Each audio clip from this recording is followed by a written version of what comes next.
4 or 5 days we have to mix that in water and drink. So ಅದೊಂದು sir, ಈಗ ನಾನು ನಿಮಗೆ ಒಂದು ಕೈಮದ್ದು ಆಗಿದೆಯೋ ಇಲ್ಲೋ ಅಂತ ತಿಳ್ಕೊಳ್ಲಿಕ್ಕೆ ಹುರುಳಿಕಾಳಲ್ಲಿ ಮೂತ್ರವನ್ನು ಮೂತ್ರದಲ್ಲಿ ಹುರುಳಿಕಾಳು ಹಾಕಲಿಕ್ಕೆ ಅದೇನಾರ ಟೆಸ್ಟ್ ಮಾಡಿದ್ರೆ ನೀವು ಟೆಸ್ಟ್ ಮಾಡಿಲ್ಲ. ನಿಮ್ಮೂರಲ್ಲಿ ಕೈ ಮಸ್ಕ್ ಆಗಿದೆಯೋ ಇಲ್ಲೋ ಅಂತೇಳಿ ಅವ್ರದೇ ಆದ ಒಂದು ಮೆಥಡಲ್ಲಿ ಟೆಸ್ಟ್ ಮಾಡಿದ್ದಾರೆ. ಟೆಸ್ಟ್ ಮಾಡಿದಾಗ ಅದು ಇದೆ ಅಂತ ನಿಮಗೆ ಗೊತ್ತಾಗಿದೆ, ಅವ್ರ ಪ್ರಕಾರ ಹೇಳಿದ್ದಾರೆ, ಹೌದಲ್ಲ?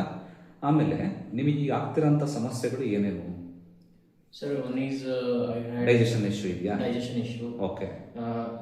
ಈಗ ಸದ್ಯಕ್ಕೆ ನನಗೆ ಸ್ಲೀಪ್ ರಿಲೇಟೆಡ್ ಒಂದೇ ಇಶ್ಯೂ ಇದೆ sir. Okay. This digestion issue everything is I think sorted out. Even I had depressive mind set. Okay. ಆಮೇಲೆ ಆಂಗ್ಸೈಟಿ. ಓಕೆ. ಈವನ್ ಲೈಕ್ ಗಾಬರಿ ಆಗ್ತದೆ. ಆಗ್ತಿತ್ತು. ಆಮೇಲೆ ಮೂಡ್ ಸ್ವಿಂಗ್ಸ್ ಇರ್ತದೆ, negative anger issues, negative thoughts.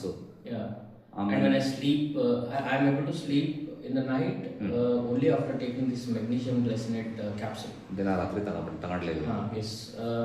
Before that, I used all these psychiatric medicines, even sleeping pills some days. ಈಗ ನಿಮಗೆ first ಇದೆಲ್ಲ problems ಇದೆ ಅಂತೇಳಿ ನೀವು ಎಲ್ಲ ರೀತಿಯ ಟೆಸ್ಟ್ಗಳನ್ನೆಲ್ಲ ಮಾಡಿಸಿದ್ರಿ, ಗೊತ್ತಾಯ್ತು? ಎಂಡೋಸ್ಕೋಪಿ ಮಾಡಿಸಿದ್ರಿ, ಸ್ಕ್ಯಾನಿಂಗ್ ಮಾಡಿಸಿದ್ರಿ, ರಕ್ತ ಪರೀಕ್ಷೆ ಮಾಡಿಸಿದ್ರಿ, ಎಲ್ಲ ಟೆಸ್ಟ್ಗಳು ನಾರ್ಮಲ್ ಬಂದವು. ನಾರ್ಮಲ್ ಬಂದಾಗ your doctor told that everything is okay, no problem, no physical problem is found ಅಂತಂದು ನಿಮಗೆ ಹೇಳಿದರು. ಆವಾಗ ನಿಮಗೆ ಸೈಕ್ಯಾಟ್ರಿ ರೆಫರ್ ಮಾಡಿದ್ರು, ಹೌದಾ?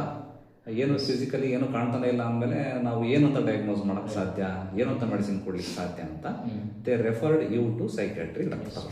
ಸೈಕ್ಯಾಟ್ರಿ ಮೆಡಿಸಿನ್ಸ್ ಅನ್ನ ಸ್ಟಾರ್ಟ್ ಮಾಡಿದ್ರು, ಹೌದಾ? ಸೈಕ್ಯಾಟ್ರಿ ಮೆಡಿಸಿನ್ ಸ್ಟಾರ್ಟ್ ಮಾಡಿದ್ರು ಕೂಡ ನಿಮ್ಮ ಪ್ರಾಬ್ಲಮ್ಸ್ ಸಬ್ಸೈಡ್ ಆಗಲಿಲ್ಲ. ಸಬ್ಸೈಡ್ ಆಗದೆ ಇದ್ದಾಗ ಯು ವೆಂಟ್ ಟು ಸಮ್ ನಿಮ್ಮ ಲೋಕಲ್ ನಾಟಿ ವೈದ್ಯರು, ನಾಟಿ ವೈದ್ಯರ ಹತ್ರ ಹೋದ್ರಿ. ಅವರು ಚೆಕ್ ಮಾಡಿದ್ರು ಕೈಮದ್ದು ಆಗಿರ್ಬೋದು ಅಂತಂದು. ಅದಕ್ಕೆ ಸಂಬಂಧಪಟ್ಟಂಗೆ ಅವರು ಕೂಡ ಮೆಡಿಸಿನ್ಸ್ ಕೊಟ್ಟರು. ಅದರಿಂದ ಏನಾದ್ರು ಹೆಲ್ಪ್ ಆಯ್ತಾ?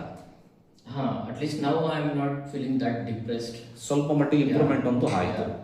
ಇಟ್ ಶೋಸ್ ಆ ಕೈಮಸ್ಕು ಅನ್ನೋದು ಕೂಡ ಇದೆ. ಇಲ್ಲಿವರೆಗೂ ಏನು ಅನ್ಕೊಂಡಿದ್ರು, ಕೈಮಸ್ಕು ಅನ್ನೋದೆಲ್ಲದು ಕೂಡ ಮೂಢನಂಬಿಕೆ ಅಂತ ಅನ್ಕೊಂಡಿದ್ರು. ಯಾವಾಗ ಡಾಕ್ಟರ್ಸ್ ಎಲ್ಲ ರೀತಿ ಟ್ರೈ ಮಾಡಿ ಅದು ಸಾಧ್ಯ ಇಲ್ಲ ಅಂತ ಗೊತ್ತಾದ್ಮೇಲೆ ನೀವು ನಾಟಿ ವೈದ್ಯರ ಹತ್ರ ಹೋಗ್ಬಿಟ್ಟು ಆ ಕೈಮಸ್ಕಿಗೆ ಸಂಬಂಧಪಟ್ಟಿರುವಂಥ ಮೆಡಿಸಿನ್ಸ್ ತಗೊಂಡ ಮೇಲೆ up to some extent you got relief. You got relief ಅಂತಂದ್ರೆ ಅದು ಇದೆ ಅಲ್ವಾ? It is proved. ಕಂಪ್ಲೀಟ್ ವಾಸಿ ಯಾಕೆ ಆಗಿಲ್ಲ ಅನ್ನೋದನ್ನು ನಾನು ಹೇಳ್ತೀನಿ, ಕೇಳ್ರಿ. ಈಗ ನಾವು ಯಾವುದೇ ಕೈಮಸ್ಕು ಏನೇ ಆಹಾರದ ಮುಖಾಂತರ ಪ್ರಯೋಗ ಆಗಿದ್ರೆ ಅದು ಹೊಟ್ಟೆ ಒಳಗಡೆ ಹೋಗ್ಬಿಟ್ಟು ಡೈಜೆಷನ್ ಆಗಲಿಕ್ಕೆ 3 hours ಬೇಕು, ಗೊತ್ತಾಯ್ತಾ? ಇಟ್ ಇಸ್ ಎ ಸೈನ್ಸ್ ಏನಮ್ಮ. 3 hours ಮುಂಚೆನೇ ಹೋದರೆ ನೀವು ವಾಂತಿ ಮಾಡಿಸಿ ಹೊರ ತೆಗೆದ್ಬಿಡ್ಬೋದು, ಅಥವಾ ಲೂಸ್ ಮೋಷನ್ಗೆ ಕೊಟ್ಬಿಟ್ಟು ಪರ್ಗೆಟಿವ್ಸ್ ಕೊಟ್ಬಿಟ್ಟು ಲೂಸ್ ಮೋಷನ್ ಮುಖಾಂತರ ದೇಹದಿಂದ ಹೊರ ತೆಗೆದ್ಬಿಡ್ಬೋದು. ಆ ವಾಂತಿ ಮಾಡಿಸೋದು ಕೂಡ ಒಂದು ಪದ್ಧತಿ ಇದೆ, ಅದು ಮಾಡಿಸಿದ್ರಲ್ವಾ? ಅದು ನಿಮಗೆ 3 ತಾಸಿನ ನಂತರ ಹೋಗಿರೋಂಥದ್ದು. ಅದು ಯಾವಾಗಾಗಿದೆ ಪ್ರಯೋಗ ಗೊತ್ತಿಲ್ಲ ನಿಮಗೆ. 3 ತಾಸಿನ ನಂತರ ಏನಾಗ್ತದೆ, ಅದು ಡೈಜೆಷನ್ ಆಗ್ತದೆ. ಡೈಜೆಷನ್ ಆದಮೇಲೆ ಅಸ್ಯುಮಿಲೇಟ್ ಆಗುತ್ತೆ ಬಾಡಿನಲ್ಲಿ. ಅಸ್ಯುಮಿಲೇಟ್ ಆದಮೇಲೆ ಅದು ಸೆಲ್ಯುಲಾರ್ ಲೆವೆಲ್ ಅಬ್ಸಾರ್ಪ್ಷನ್ ಆಗುತ್ತೆ, ಅಣುಗಳಲ್ಲಿ ಸೇರ್ತದೆ. ಅಣುಗಳಲ್ಲಿ ಸೇರಿದಾಗಲೇ ಅದು ಸೈಕ್ಯಾಟ್ರಿ ಲೆವೆಲಲ್ಲಿ, ಮೈಂಡ್ ಲೆವೆಲಲ್ಲಿ ವರ್ಕ್ ಮಾಡೋದು. ಅದು ಪಾಯ್ಸನ್.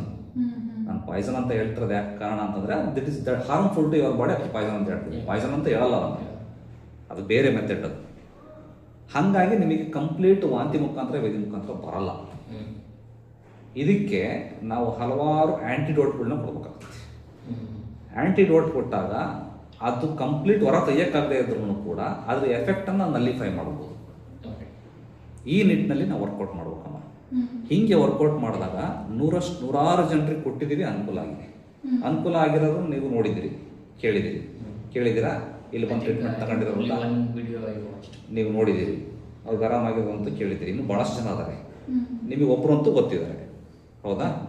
ಅವರು ಕೂಡ ನಿಮ್ಮಂಗೆನೆ ಎಲ್ಲ ಕಡೆ ಸುತ್ತಾಡಿ ಬಂದಿರೋಂಥದ್ದು. ಕೊಡೋಣ, ಅನುಕೂಲ ಆಗಿದೆ. ಈಗೆಲ್ಲ ಮುಗಿಸ್ಬಿಟ್ಟಿದ್ದೀರ ನೀವು ಎಲ್ಲ ಹಾಸ್ಪಿಟಲ್ಸು. ಆಲ್ಮೋಸ್ಟ್ ಎಷ್ಟು ಹಾಸ್ಪಿಟಲ್ ಮುಗಿದು ನಿಮ್ಮ? ಆಗಿದೆ. ಆಗಿದೆ sir. ಒಂದು 10-20 ಆಗಿರ್ಬೋದಾ? 10 ಆಗಿದೆ. 10 ಅಂತೂ ಆಗಿದೆ. ಇನ್ನು ಏನಾರ ಬಾಕಿ ಉಳಿದಿದೆಯಾ ಟ್ರೀಟ್ಮೆಂಟು? ಇಲ್ಲ. ಈ ಎಲ್ಲ ಟೆಸ್ಟ್ ನಾರ್ಮಲ್ ಅಂತ ಬಂದ ಮೇಲೆ ಏನಂತ ಡಾಕ್ಟರ್ ಟ್ರೀಟ್ಮೆಂಟ್ ಕೊಡ್ತಾರೆ? ಈ ಥರದ್ದೆಲ್ಲ ಹಿಂದಿನ ಕಾಲದಲ್ಲಿ ಇತ್ತು, ಚಾಣಕ್ಯನ ಕಾಲದಲ್ಲಿ. ಅವಾಗ ಶತ್ರುಗಳನ್ನ ಈ ಥರ ಸಂಹಾರ ಮಾಡ್ತಾ ಇದ್ರು. ಅದು ನಮಗೆ ಅರ್ಥ ಆಗಲಿಲ್ಲ, ಅದು ಮೂಢನಂಬಿಕೆ ಅಂದ್ಬಿಟ್ವಿ. ವಿಷಕನ್ಯನ ಸೃಷ್ಟಿ ಮಾಡಿದ್ದು ಆತನೇ, ಚಾಣಕ್ಯನೇ. ನಿಮಗೆ ಗೊತ್ತಿದೆ, ಹಿಸ್ಟ್ರಿ ಓದಿದ್ರೆ, ಗುಪ್ತ ಡೈನಾಸ್ಟಿಯಲ್ಲಿ. ಹಿಂಗಿದೆ, ಕೊಟ್ಟಿದ್ದೀವಿ, ದೇವರ ದಯೆಯಿಂದ ಅನುಕೂಲ ಆಗಿದೆ. ಸೈಡ್ ಎಫೆಕ್ಟ್ ಅಂತೂ ನಮ್ಮ ಆಯುರ್ವೇದಿಕ್ ಮೆಡಿಸಿನ್ಸಲ್ಲಿ ಯಾವುದೂ ಇರಂಗಿಲ್ಲ. ನಿಮಗೆ ಏನೇ ಔಷಧಿಗಳನ್ನು ಕೊಟ್ಟರು ಅದನ್ನು ಫಸ್ಟ್ ನಾನು ತಿಂತೀನಿ. ಅದೇನಾರು ಸೈಡ್ ಎಫೆಕ್ಟ್ ಆಗೋದಾದ್ರೆ ಫಸ್ಟ್ ನನಗಾಗಲಿ, ಅದನ್ನು ನೀವು ನನ್ನ ಮೇಲೇ ಪ್ರಯೋಗ ಮಾಡಿ ಸೈಡ್ ಎಫೆಕ್ಟ್ ಆಗ್ತದೋ ಇಲ್ಲ ಅಂತ ನೋಡ್ಬಿಟ್ಟು ನೀವು ತಿನ್ಬೋದು. ಅಷ್ಟು safest medicines, purely herbal medicines. We will give, you will be all right, no Sir, problem. one more. ಕೇಳ್ರಿ Sir, actually, my cousin family has done all this stuff. ಇರಲಿ, ಅದೆಲ್ಲ Actually, ಒಂದು ನಿಮಿಷ ಇರಲಿ, ಅದನ್ನ ಆಮೇಲೆ ಹೇಳಿದಂತೆ. ಹಾಂ, Yeah.